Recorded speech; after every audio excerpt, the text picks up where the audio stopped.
Tensions at the Ukrainian border hitting a breaking point as Russian President Putin and President Biden both making moves ahead of a possible Russian invasion that some will tell you is already underway. Putin not backing down in an aggressive TV address late yesterday and advancing his troops as the window for diplomatic solutions appears to narrow. I want to bring in Senator Kevin Cramer of North Dakota, member of the Senate's Armed Services Committee. Sir, thank you for being here with us. That speech yesterday, what did you hear?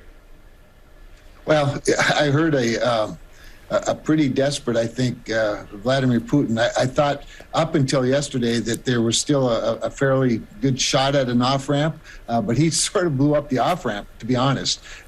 His airing of grievances about history and everything going back even to the Budapest Memorandum and the obligations of the United States, United Kingdom, and Russia to recognize the borders of Ukraine as established in that memorandum.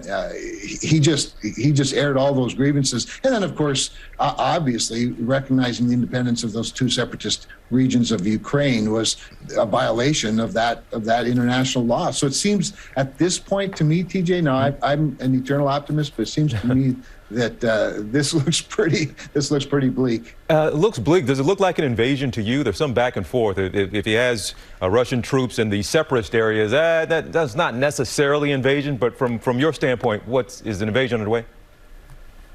Well, it's a violation of international law for sure. I think it looks like an invasion, and this is why, several weeks ago when President Biden used the word minor incursion, that choice of words is coming back to haunt us a little bit right now, I think. But I think we have to have a big discussion, a family discussion about what an invasion is these days, given the incredible damage that can be done with cyber attacks, for example, and we know he's engaged in a lot of those. And he talked about in the speech, at least yesterday, gave us all a history lesson to a certain degree, but talking about how they have the right to Ukraine and goes on. But he said he's not trying to. He comes back today and kind of says not really trying to rebuild the Soviet empire. But yesterday it seemed clear that is what he was saying.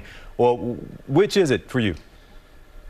Yeah, I think it's the latter. It certainly sounded an awful lot like that's what he wants. It's certainly not new news. This has been an ambition that he's harbored for a long time. He's not been bashful about it. And I think, like I said, the airing of all of those grievances yesterday certainly looks like a man wanting to reestablish the Soviet Union. I believe it was a few weeks back, correct me if I'm wrong, it wasn't too terribly long ago. You actually made a visit to Ukraine and you spoke to Zelensky there. And you assured him that the United States is an ally and is going to be supporting Ukraine and is a friend of Ukraine. Have we, from the way you see it, have we been that good friend? Are we giving the type of support you'd like to see? And is there more we could be doing?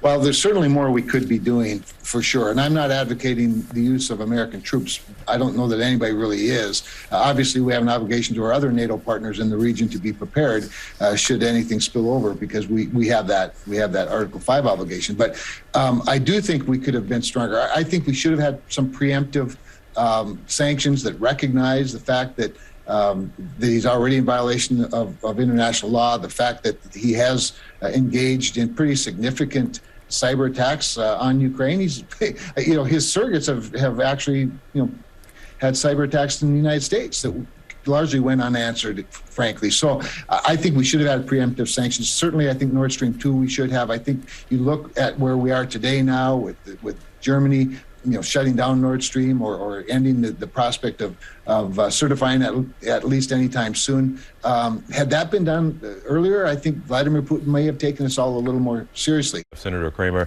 it's good to have you here on the show with us. Certainly hope to see you down the road. All right, thanks so much. Always my pleasure. Thanks for the opportunity. Well, hey there, GMA fans. Robin Roberts here. Thanks for checking out our YouTube channel. Lots of great stuff here. So go on, click the subscribe button right over here to get more of awesome videos and content from GMA every day, anytime. We thank you for watching, and we'll see you in the morning on GMA.